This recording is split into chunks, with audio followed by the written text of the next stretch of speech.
मोक्ष की प्राप्ति होगी, मेरी प्राप्ति होगी।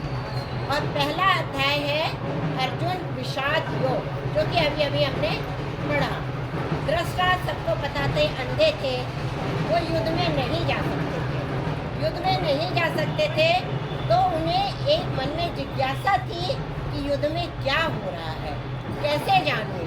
तब वेद व्यास ने अपने शिष्य संजय को दिव्य दृष्टि दी है और कहा कि तुम इसके द्वारा युद्ध में जो कुछ भी हो रहा है उसको देखकर राजन को बताओगे।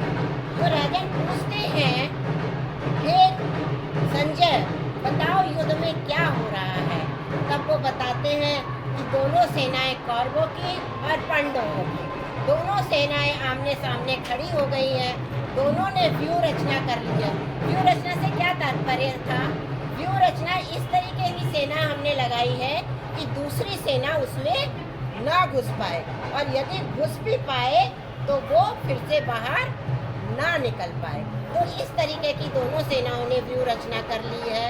और दुर्योधन फिर द्रोणाचार्य को बताते हैं कि हे गुरु, ये जो है वो पांडवों की तरफ से वीर लड़ रहे हैं और ये हमारी तरफ से वीर लड़ रहे हैं। तो इससे जो है हमारे भीष्म पितामह खुश होकर शंखनाद करते हैं। उनके शंखनाद करते ही सारी सेना शंखनाद करने लगती है और उस तरफ उधर हमारे जो कृष्ण हैं और हमारे अर्जुन हैं वो शंखनाद करते हैं। तो सारे पांडवों की सेना शंखनाद करती है।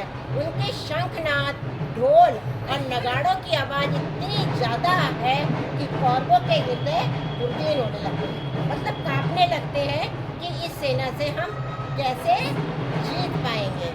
और उस समय अर्जुन क्या कहते हैं, हे कृष्ण, दोनों सेनाओं के बीच में मेरे रथ को खड़ा कर दो, जिससे मैं जान सकूं कि कौरव की तरफ से कौन लड़ रहा है, कौन कौन वीर है जो हमारा सामना करने वाला है। और कृष्ण दोनों सेनाओं के बीच में रथ खड़ा करते हैं। और तब जब अर्जुन देखते हैं कि दोनों सेनाओं में केवल उनके सगे संबंधी हैं, उनके मित्र हैं, उनके बंधु हैं, उनके मामा हैं, साले हैं, ससुर हैं, पिता है, पितामह है, गुरु है, तो वो कांपने लगते हैं। ऐसे सगे संबंधियों से मैं युद्ध करूँगा तो इस युद्ध का क्या फ़ायदा है। वो कृष्ण से कहते हैं, हे कृष्ण, मैं युद्ध नहीं करूँगा, क्योंकि इस युद्ध से करने से यदि ये राज्य तो क्या त्रिलोक का राज भी मिलता है तो भी मैं युद्ध नहीं करूँगा।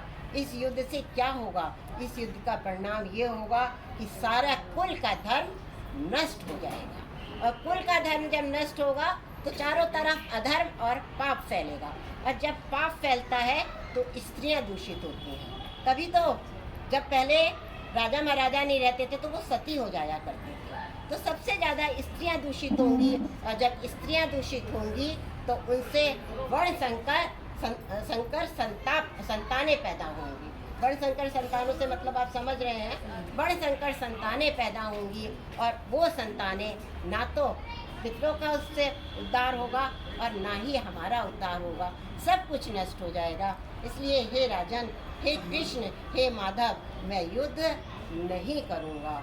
और बिल्कुल अश्रुपीड़ित अपने नेत्रों से, आँखों से आंसू बह रहे हैं, थर थर काँप रहे हैं, गांडीव हाथ में ठहरता नहीं है, और ऐसे होके रथ पर बैठ जाते हैं कि मैं युद्ध नहीं करूँगा। अगर ये कौरव है, ये घोर परिणामों को देखते भी युद्ध कर रहे हैं तो करने दो, यदि ये मुझे मारते हैं तो भी मारने दो, पर मैं युद्ध नहीं